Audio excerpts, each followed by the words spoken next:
वक्फ board bill, सभी की नज़रें उस पर टिकी हुई है। लंबे समय का इंतज़ार है। देश में पहली बार 1954 में वक्फ एक्ट बना था और इसी के तहत वक्फ बोर्ड का भी जन्म हुआ और 1955 में पहला संशोधन किया गया, यानी पहला अमेंडमेंट। 1995 में एक नया वक्फ बोर्ड अधिनियम बना। इसके तहत हर राज्य और केंद्र शासित प्रदेश में वक्फ बोर्ड बनाने की अनुमति दी गई। बाद में साल 2013 में इसमें संशोधन किया गया था। इसके बारे में आप सभी को बेहतर मालूम है। मेरे पास एक सवाल आया था कि वक्फ बोर्ड बिल कब लागू होने की संभावना है, क्या कहती है ग्रह चाल। तो इस वीडियो में आज हम ज्योतिष से ये जानने का प्रयास करेंगे कि कब ये बिल आ सकता है। देखिए, अभी दिसंबर 2024 का महीना और 2024 खत्म होने को है और देश दुनिया के हालात बहुत क्रूशियल हैं, ड्रास्टिक हैं। ऐसे में बहुत समय से ये कयास लगाए जा रहे थे कि वक्फ बिल अब नहीं आएगा, क्योंकि चारों तरफ अफरा तफरी का माहौल है।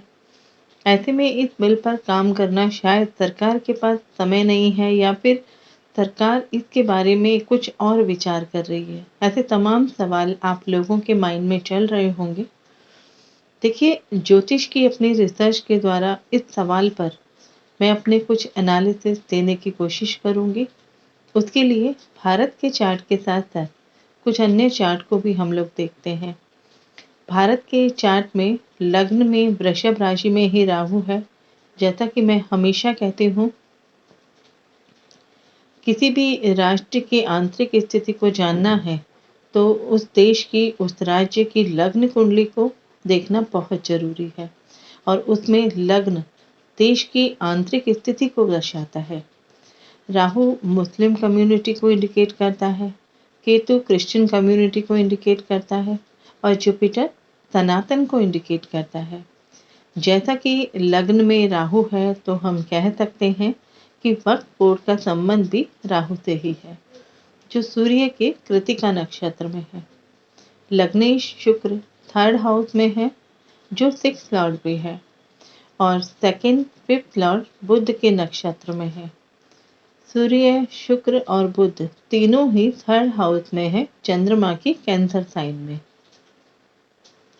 यही राहु नवांश में 12th हाउस में है, शनि की कुंभ राशि में, और लग्न चार्ट का 3rd लॉर्ड चंद्रमा राहु केतु के एक्सिस में फंस गया और वो भी 6th हाउस में। 9th लॉर्ड शनि चंद्रमा से 6th हाउस में है, शुक्र के साथ, जो चंद्रमा से 3rd और 10th लॉर्ड है। देखिए, ये एक ऐसा योग बन रहा है जिससे कहा जा सकता है कि जिस समय भारत में वक्फ बोर्ड की नींव रखी गई थी, उस समय जो दशा थी वो कहीं ना कहीं शनि और शुक्र की थी। एग्जैक्ट टाइम डेट का हमें आइडिया नहीं है, तो मैं यहाँ सिर्फ मेन दशाएं ही ले रही हूँ और दोनों ही केंद्र और त्रिकोण से संबंध बना रहे हैं। इसीलिए अब तक जो कुछ भी होता आया है उस पर कोई क्वेश्चन नहीं था। लेकिन अब जब 70 साल के बाद शनि का प्रोग्रेशन 7th हाउस में हो रहा है केतु के ऊपर, तो इस पर केंद्र सरकार द्वारा बिल लाने की बात सामने आई है, क्योंकि यहाँ केतु है मंगल की राशि में, जो इससे संबंधित बिल अचानक से सामने लेकर आएंगे। क्योंकि ये केतु मंगल की तरह काम करेगा, तो हमें अभी मंगल की दशा का वेट करना चाहिए, जो अभी सितंबर 2025 में आने वाली है। राहु पर अभी अष्टमेश और एकादशेश जुपिटर का ट्रांजिट है वृषभ राशि में, तो इस समय पर इस पर विवाद भी उठ रहा है। जुपिटर 8th लॉर्ड होने से धर्म से संबंधित कानून में ट्रांसफॉर्मेशन दिखाता है। मैंने अपनी लास्ट कुछ वीडियोस में भी बताया है कि 2025 में धर्म से संबंधित विवाद बढ़ेंगे और धर्म की ही जीत भी होगी। लेकिन उसके कारण देश में कम्युनल राइट्स होंगे, ब्लडशेड की संभावना है और 2025 में आर्मी का रोल सामने आएगा। आर्मी का रोल सबसे ज़्यादा देखा जाएगा। सेंट्रल गवर्नमेंट के लिए भी ये समय चैलेंजिंग रहेगा। सरकार को बहुत सोच समझकर चलना होगा, क्योंकि मंगल कुंडली के अष्टम भाव को देख रहा है सेकंड हाउस से, और यही अष्टमेश जुपिटर छठे घर से मंगल को भी देख रहा है। नवांश में यही मंगल राजसत्ता के हाउस में है, यानी दशम भाव में, और लग्न में सूर्य को देख रहा है। तो फैसला तो सरकार को इसी समय पे लेना होगा।